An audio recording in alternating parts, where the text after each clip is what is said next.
What's up, guys? This is the Board Game Roamer, and I'm here with a playthrough of Stuffed Fables. It's a game by Jerry Hawthorne, published by Plaid Hat Games. This is a game that I've actually had for a while. I really enjoyed Mice and Mystics, and I wanted to give this a go, give it a try. Um, this is very different from anything that I've done on the channel, and probably some of you are going to look at it and go, why in the world is he doing that? Um, well, for a couple reasons. Number one, I think just as a general, um,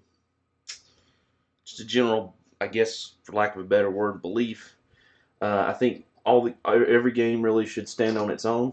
I think theme does matter, but I think the game's still good. The game can be good. The theme obviously can add to or detract for some people, but I think the game can still be good.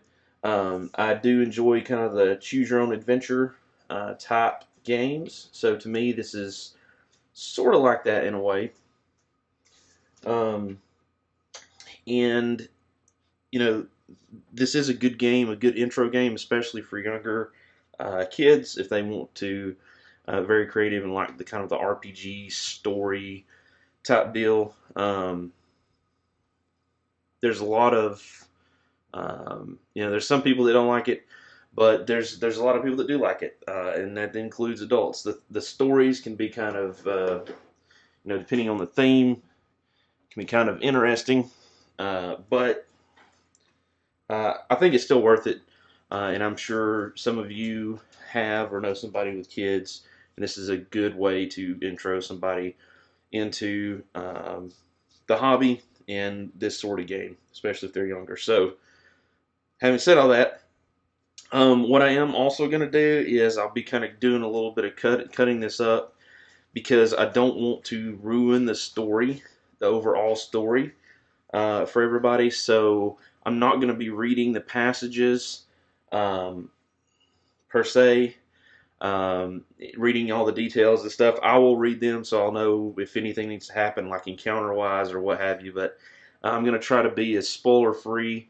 There may be some things that you're going to see. Hopefully, you won't necessarily see all the paths. And like I said, I'm going to not read the story to you so that you can discover that on your own. Because I think that for this type of game, especially, is very important. I want you to be able to experience it for yourself.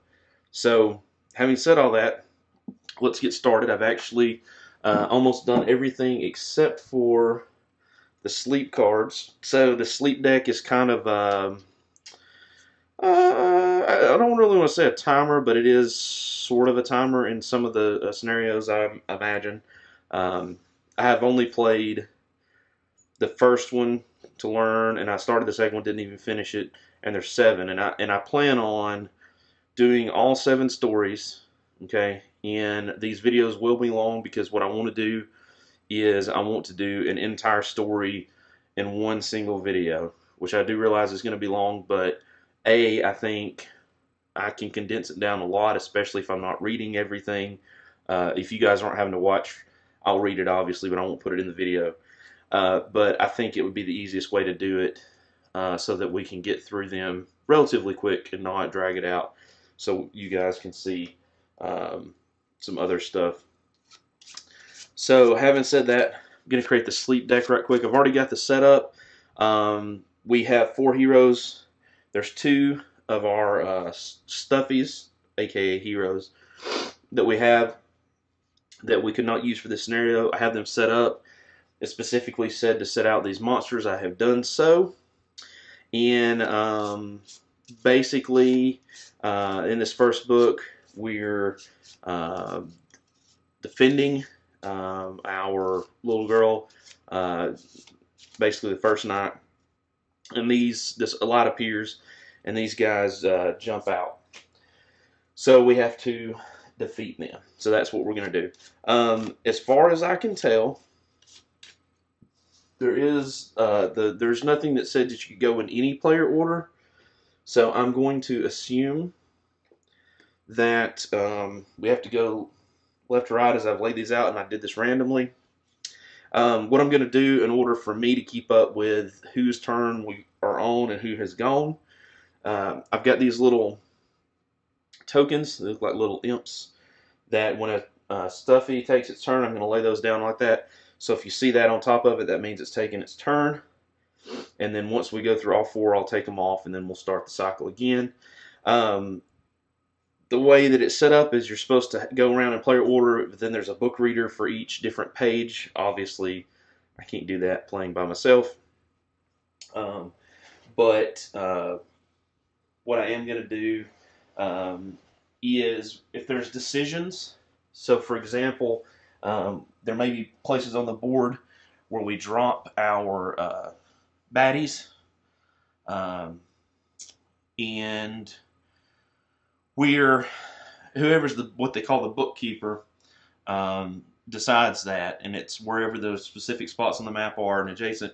So what I've done is I've got a D8, and I'll place them on spots, and then I'll use this D8 to kind of decide which one goes next where, and that way I can kind of randomize the board a little bit instead of just putting it to my advantage. But obviously, if you're playing and you want to, place them to make it a little bit easier, or not place them like that to make it a little bit harder, whatever you want to do, it is your game. Also, what I've done, and hopefully this will work out, is I have a view of just the board, right? So I'll try to go back and forth so you can kind of get a close-up of what's going on, because I know from a high level it's kind of hard to see. And I'll try to switch back and forth. Hopefully that will work well. Let me know how you like that in the comments. So thank you guys for watching. Thank you guys for subscribing, and let's begin our playthrough. Story 1 of Stuffed Fables. I've already constructed all the decks. Obviously I got the setup already done, so I've got our weapons and equipment and such. All the decks are off to the side. You can't see it, but they're over here. And the tokens and all that. And if those come out, I will show them to you like I usually do. All right. So I'm going to put this right here to so that you guys can see that when I do roll the dice. And on this page,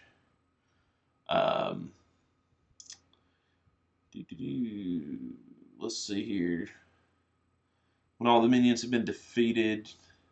Yeah. So the goal of this is just to defeat these 4 minions. So the way this works, just so you can know mechanics-wise, is I have a bag here, okay? And inside of this bag are various colored dice, right? And so there are white dice, which are kind of like life for us. So if we draw those, we can roll those and get more stuffing, which is kind of like hit points. And then we have, well, you can't really see it there. Let me pick that up where you can see a little better. Then we have some various other colored dice. We have red, which is kind of melee, green, which is strength, yellow, which is search, blue, which is just kind of generally used for defense, but it doesn't really have anything special. And then a purple that's wild. Now I will tell you that the red and the purple look more like pink and another color. I'll point those out. That was done intentionally so that it makes it a little bit easier for those that are colorblind, which I do appreciate Plaid Hat doing that, and the people that are colorblind also definitely appreciate Plaid Hat doing that, I'm sure. So, alright, having said that, I think that's everything I need to cover. So let's start with our first stuffy, which is flops. So what I'm going to do is I'm going to draw out of here 5 dice, and we'll use those dice to move and attack, search, those sorts of things. Any black dice that we have will go on this track here. If we ever have as many dice on here as there are minions, then an attack happens. And if there's any sort of requirement, like a group, kind of like a group quest, like you have to force open a door or some sort of like group thing you got to work on, you use this track over here to add the dice to until you get whatever the target number is. So that's how that goes. So I'm giving them a shuffle. Let's see them being shuffled. And to draw out 1, 2, 3, 4, 5. What do we got? Okay. So we have blue. Like I said, blue is typically defense. Purple is, this is the purple. It is wild, so we can use it for anything. Then we actually have two of those, a yellow, which is a search, and then a white, which is a stuffing. So with the whites and the blacks, the blacks and the whites, those have to be placed first. The blacks automatically go here, and that, depending on how many we have, that can possibly trigger all of these enemies going. The white, we have to immediately roll, and I'm going to pull these out here. Set these over here to the side. So we roll this, and what do we get? We got a 5. So if the number that we roll is equal to or greater than the amount of stuffing that we have over here in our stack, then we gain 1. And if you have multiple white dice, or really multiple any color dice, you can opt to roll them together to make a higher number. And sometimes you're going to need that because you can have a really high target number. If you really want to kind of guarantee that, that's one way to make sure, guarantee that that happens. So that dice is used. Now, the way this also works, just mechanics-wise, then once we get past this first story, we can kind of just do the fighting and such, is once we use this die, any of the dice that we have, unless we're giving it to another stuffy. And Watch It Played has a playthrough, or not a playthrough, well, I think they do have a little bit of a playthrough, but he has the rules for this. So if you really, really want to know the details on the rules, definitely go check his out. This is not really going to be a rules video. This is just going to be a playthrough. Although I will try to explain, because you all guys, gals, you know how I am. So, yeah, when the black track fills up, then we have minions. And then anytime we use these dice, after we use them, give them to somebody else, unless we're giving them to somebody else, they go to a discard pool. And so what that does is they just sit out there, and we keep drawing, and so you get fewer and fewer dice, which means you have more chance to draw the black die, which means the minions come out. And so once we do battle with the minions, once we fight them, everything that's in the discard dice pool will come back and go into the bag, and then we draw. We always draw 5 is what we draw. So what to use next? So I'm thinking with flops, it is a range of 6. Okay, for the archery set, it's a +2 to any green dice we use as the bonus for this. So, and we've got 2 purple, a blue, and a yellow. So let's go down to the table here and see what we can do. So, here is flops. 1, 2, 3, 4, 5, 6. 1, 2, 3, 4, 5, 6. So he can hit, flops can hit any one, this one, this one, this one, all 3 of those. Now, they each have a different number, or they can all potentially have different numbers. The one with a circle base, this is the leader, and he's got a 6. Everybody else has a 5. So if we can roll a 5 or better, because it's just a minion, we take it out.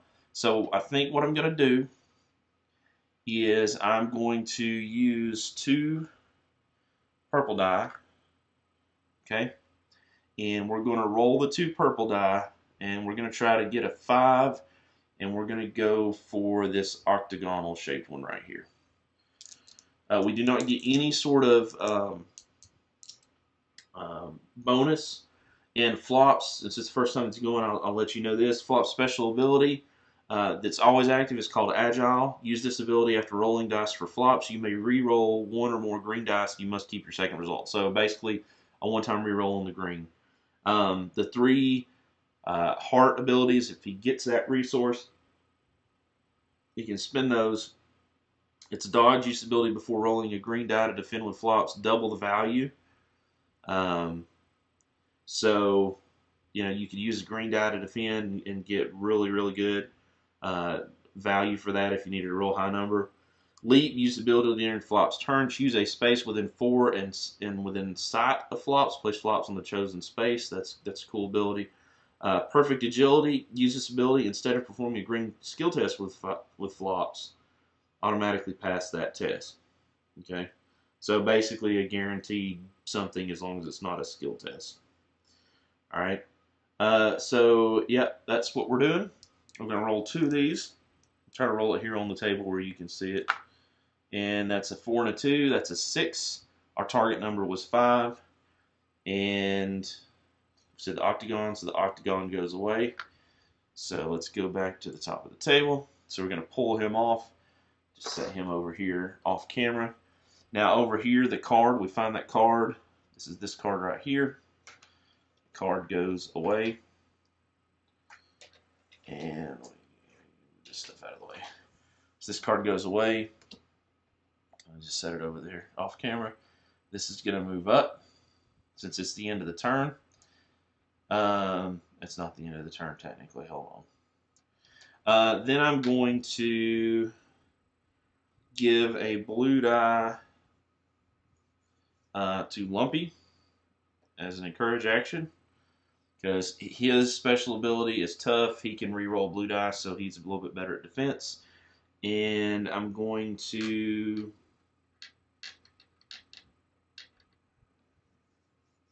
give a yellow die to Stitch because I can. Alright, cool. So that's the end of flops. So what I'm going to do is I'm going to take my little token here and I'm going to place that there. So that tells me flops. Put it up here, which is a little easier for you guys to see. Has gone. So now we're going to go to Stitch. Alright, and I use these. So these are just going to go off camera to discard, and then I'll pull those back in when I need them. This moves up. And the order is perform actions, discard dice. We've done that. Check threat. There's not any threat because we don't have the track filled up yet. So now we're going to go to Stitch. And Stitch is going to draw 5. Draw 5. 1, 2, 3, and 4, 5. Okay. So the good thing is we're not drawing black dice, but that means that they're going to have a better and better chance to draw black dice. And wow, 3 greens. That's ridiculous. So there are no whites, so we don't find stuffing. Place threat. There are no black dice, so we don't know how to place threats. Now we go and perform actions. So let's see what happens with our dice. So I think I'm going to give this blue, red one to Theodora because Theodora is melee. Probably could use that. The blue, I think I'm going to place on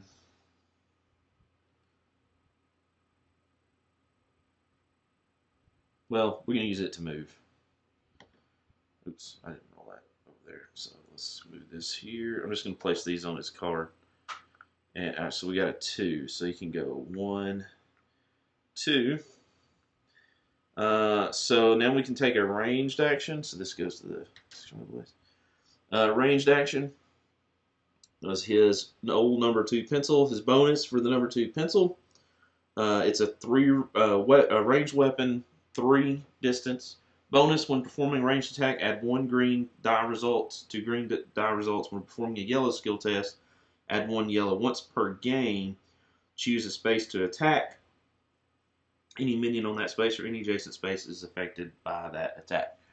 So, 1,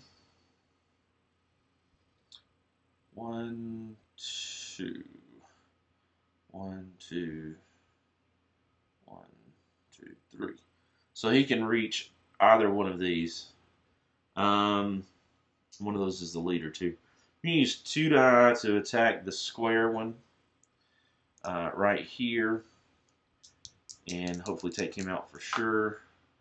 4 and a 1. That's a 5. Wow, that is barely enough. That's discarded. That is the square one, so I'm going to just set him out here to the side there. So he's going to come off. And then he's going to go ahead and attempt the leader. He'd have to have a 6 in order to make that happen, but he might as well try. No, you know what? He's not going to do that. He's going to use his encourage action to take this dice, and he's going to give it to Flops. So Flops can use that either maybe on her next turn to aid in a ranged attack, or at least there'll be a defense die there. So that takes care of Stitch, and token will go on him to signify he has completed his turn. The Crawley card will go away. This will move up, and we now go to Theodora. Theodora is going to roll 1, 2, 3. Oh, white, black, 4, 5. Okay, so that's actually pretty good. So we have to roll the stuffing first. I'll roll it over here. Wow, that's a 1 and does absolutely nothing. The black die, these go here. The number doesn't matter. We'll have to roll those when we go to that step.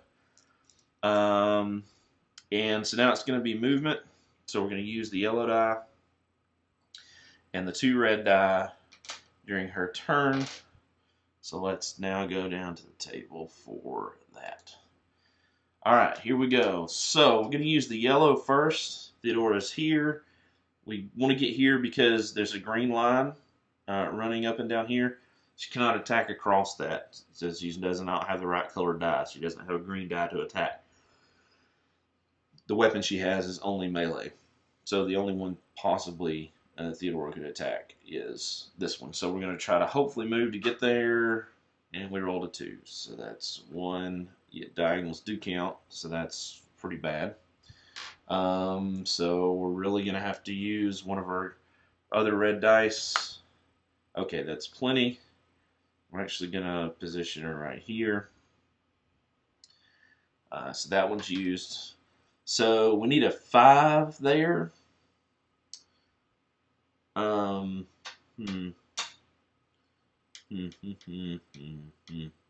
you know what? I just realized something.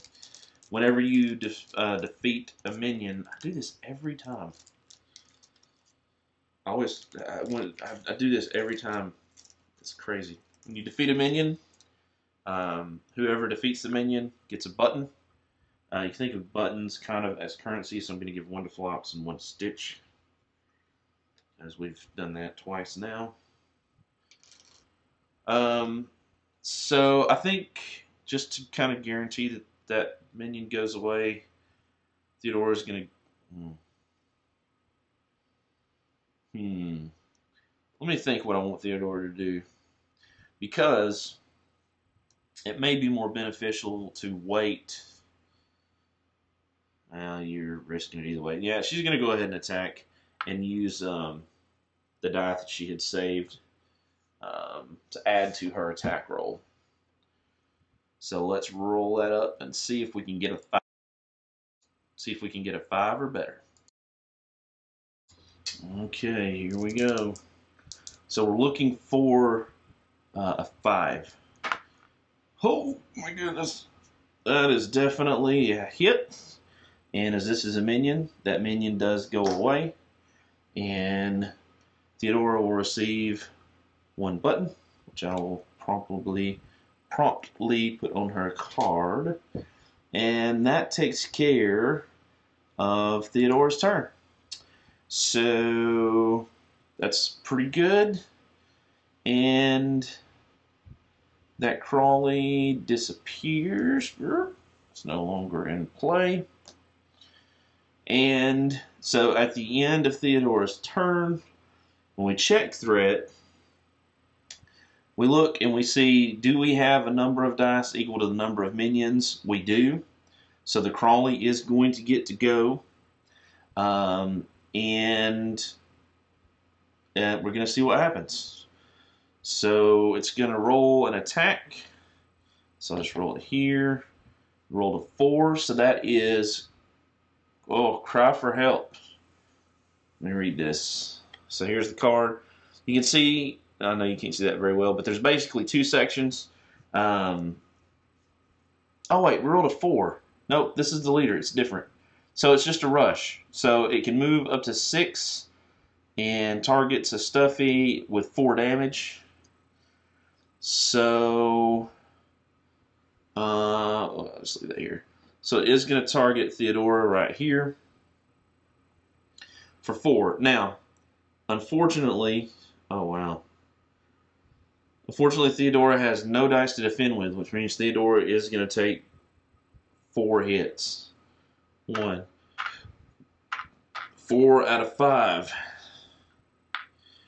And this is my lesson to remember to basically try to always keep dice on my defense slot there so that I can use them for that purpose. So the dice is used. That was the only one there. So now what happens is we take our dice bag, right, and everything that we've set aside to this point, just all of these dice right here will go back in the bag. Give the bag a good shake. And that included the black dice. Now, all the dice are back in the bag except for the ones that are on our stuffies. Theodora turn is complete. Boom. Now, next up is Lumpy. So Lumpy will draw 5. And Lumpy is right here. Lumpy will draw 5. 1, 2, 3, 4, 5. So 2 whites, a black, a red, and a purple. Okay. We can deal with that. I'm going to roll both the whites together during the fine stuffing. Oh, 6 and 1, so he does get an extra stuffing, which is going to be good. So those are spent, which then leaves these 3, the check, sorry, not check threat, place threat. So the leader is going to get to go again. Perform actions. Okay, so not really a whole lot to do, to be perfectly honest. First thing that's going to happen is he's going to give Theodora a defense, a die. And the other thing he's going to do is he's going to use the remaining die to take an encourage action where he takes a stuffing from himself and gives it to Theodora. Now, what you're going to notice is there's a lot of this stuff like trading and giving stuff to people. You do not have to be adjacent in this, so that does make it a bit easier. So there we go. That has happened, and just that quick. Yeah.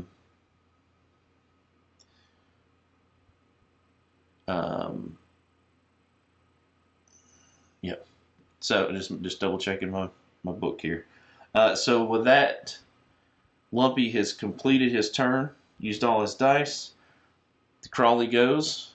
Same thing as before. It's going to activate right here. Rolled a 1. It's going to attack. It's going to attempt to move unless it's adjacent to, because it is melee, and do 4 damage. So it's going to be Theodora. So Theodora, since it has a purple die, a die in the defense slot here, she could use that to roll and try to defend. Okay, so that was 4 damage. The defense roll is a 6. That means that she blocked all the damage. Now, normally, if you do that defensive roll and you do not completely block the damage, you block the amount that you rolled, and then you lose the die. If you block the total damage, you actually get to keep your die. So that is very good for Theodora, because that could have been made her collapse, and we do not want to do that. So that is all of our dice, and that is the end of the check threat step. So that means that all the dice go back in the bag, which is basically the 4 that we just drew. They go back in the bag. All right, and that was all of our stuffy, so we're going to pull these tokens off. Tokens off, tokens off, tokens off. So that is basically a full set of rounds. So from this point, unless there's something new that comes on the board, I'm just going to kind of play through and not really explain a ton of the rules. So if you guys can keep up, I think you guys can. And yep, we'll just keep going until we complete. So flops goes next. Pulls 1, 2, 3. Uh-oh. 4, 5. Not super great. So we have no stuffing die. We have a black die, so if we don't kill the minion, he's definitely going again.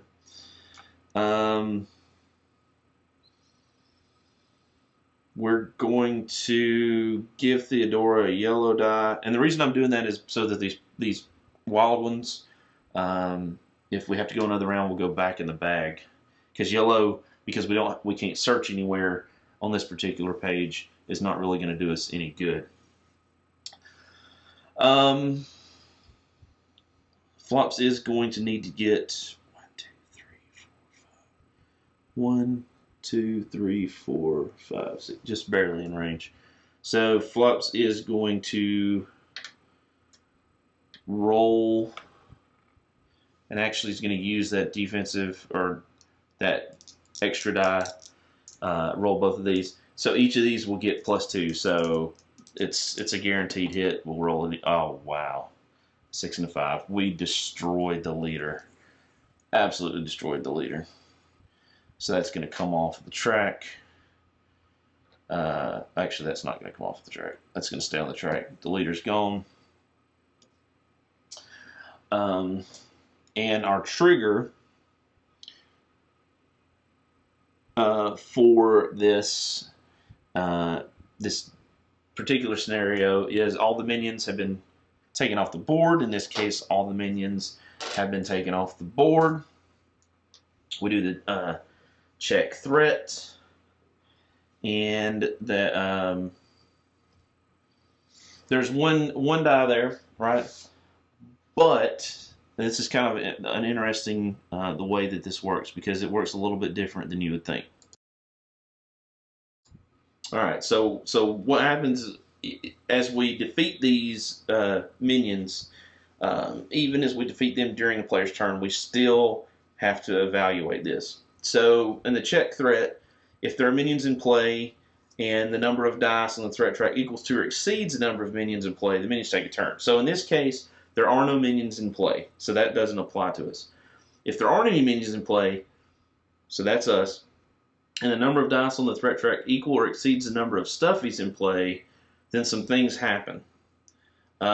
Surges happen, and the surges are different for each scenario and book page.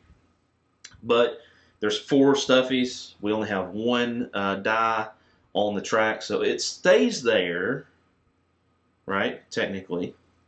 So we don't trigger anything, but we've also, at the end of the turn, completed the requirements for this page.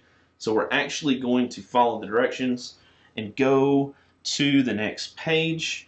And what I'm going to do, that was Flop's turn. So we're actually, normally the bookkeeper would go to the next player.